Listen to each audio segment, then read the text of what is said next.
যে বাংলাদেশ ন্যাশনাল টিমে আপনি একজন ক্রিকেটার নেবেন, তার ক্রাইটেরিয়া কি হবে? আপনি ট্যালেন্ট বলেই নিয়ে আসবেন, আনেন, খুব ভালো কথা। কতদিন সুযোগ দেবেন? বাংলাদেশ টিমের বর্তমান সিনিয়র সহকারী কোচ মোহাম্মদ সালাউদ্দিন লিটনদের ব্যাপারে কিছুদিন আগে বলেছিলেন, ট্যালেন্ট করে আর কত পারফরমেন্স করার সময় হয়েছে, মনে আছে না? বছর দুয়েকে বোধহয় হয় না এই কথা তিনি বলেছিলেন। তিনি এখন ন্যাশনাল টিমের ড্রেসিং রুমে। এখন তিনি কি বলছেন এটা আমার খুব জানার ইচ্ছা, যে এই যে তাদের আমরা ট্যালেন্ট বলছি, ট্যালেন্ট বলে 8-10 বছর টেনে নিয়ে যাচ্ছি, এই ট্যালেন্টদের আমরা আর কতদিন সুযোগ দিব? এই ট্যালেন্টদের কাছ থেকে অ্যাকচুয়ালি আমাদের প্রত্যাশাটা কি? 10 ম্যাচ পর একটা ভালো ইনিংস, বছরে 2 100 2 50, নাকি 5 বছরের মধ্যে একটা গ্লোবাল স্ট্যান্ডার্ডের ক্রিকেটার হওয়া? এই মেজারটা করা বাংলাদেশ ক্রিকেট সিস্টেমের জন্য খুব ইম্পর্টেন্ট হয়ে গিয়েছে। কেননা আপনি খেয়াল করে দেখেন, ট্যালেন্ট বলে যাদেরকে আনা হয়েছে তাদের বেশিরভাগই বাংলাদেশ টিমে কখনো কোনোদিন চূড়ান্ত ধারাবাহিক ক্রিকেটার হইতে পারেন নাই, এক্সেপ্ট সাকিব, তামিম, মুশফিক আর হাতে গোনা 2-1 ছাড়া। আপনি খেয়াল করে দেখেন, ট্যালেন্ট বলে আমরা যাদের নিয়ে এসেছি ন্যাশনাল টিমে, তাদের কয়জন ধারাবাহিকভাবে আপনাকে পারফর্ম করে দিয়েছেন?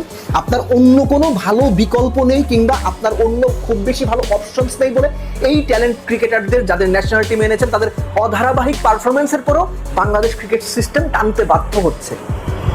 আর যাদেরকে বিভিন্ন সময়ে ঘরোয়া ক্রিকেটের পারফরমেন্স দিয়ে আনা হয়েছে, তারা ফ্লপ করেছেন অথবা মোটামুটি পারফরমেন্স করেও ট্যালেন্টদের দাপটে বাদ পড়ে গেছেন।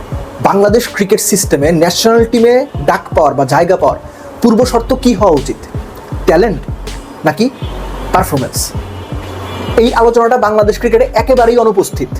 ডাক সাইটে বড় বড় নামী সাংবাদিকরাও এই ইস্যুগুলো নিয়ে কথা বলেন না। তারা চটকদার সংবাদ করতে পছন্দ করে, কারণ সস্তা জিনিস বিক্রি খুব বেশি হয়, দাম কম, এই কারণে বিক্রি বেশি হয়। কিন্তু যে বিষয়গুলো ইম্পর্টেন্ট সেগুলো বেশিরভাগ সময় আমাদের মিডিয়াতে আলোচিত হয় না, অনুপস্থিত থাকে। ট্যালেন্ট নাকি পারফরমেন্স, কোনটা জাতীয় দলে জায়গা পাওয়ার বা ডাক পাওয়ার মানদণ্ড হওয়া উচিত? আপনি একবারের জন্য চিন্তা করুন তো, বাংলাদেশ প্রথম যখন টেস্ট খেললো তখন যে ক্রিকেটাররা ছিলেন তারা কোন মানদণ্ডে জায়গা পেয়েছিলেন? সবাই ঘরোয়া ক্রিকেটের পারফরমেন্সের ভিত্তিতে। এই ধারাটা বদলে যায় 2007 বিশ্বকাপ থেকে আমার বিবেচনায়। আপনি আমার সঙ্গে একমত না হতে পারেন। যখন সাকিব, তামিম, মুশফিকরা 2007 বিশ্বকাপে দুর্দান্ত একটা ম্যাচ খেললেন, স্পেসিফিক্যালি ভারতকে হারালেন, তখন থেকেই বাংলাদেশ ক্রিকেট বোর্ড বা ক্রিকেট সিস্টেম ট্যালেন্টের দিকে ঝুঁকে যাওয়া শুরু করলো। আপনি এখন একটা একটা করে মিলাতে থাকেন তো, মোহাম্মদ আশরাফুল বলেন, সাকিব তামিমদের কথা তো বললাম, কিংবা এখনকার টিমের তাসকিনের কথা বলেন, মুস্তাফিজের কথা বলেন, মিরাজের কথা বলেন, তানজিদ তামিম, পারভেজ ইমন, এরকম ট্র্যাক লাইন ধরে আপনি একটা একটা করে পিছিয়ে যান। বাংলাদেশে এখনো পর্যন্ত ন্যাশনাল টিমে যারাই এসেছেন তার বেশিরভাগই ডাক পেয়েছেন ট্যালেন্ট বিবেচনায়। তার পোটেনশিয়াল আছে, তার সামর্থ্য আছে, তার প্রতিভা আছে। অর্থাৎ আমরা প্রতিভাবানদের ন্যাশনাল টিমে নিয়ে আসার একটা পাথওয়ে তৈরি করে ফেলেছি, একটা জেন্টলম্যানস এগ্রিমেন্টের মতো, যে নির্বাচকরা ট্যালেন্টেড প্লেয়ার চুজ করেন। আপনি একটু হিসাবটা মিলিয়ে নেন।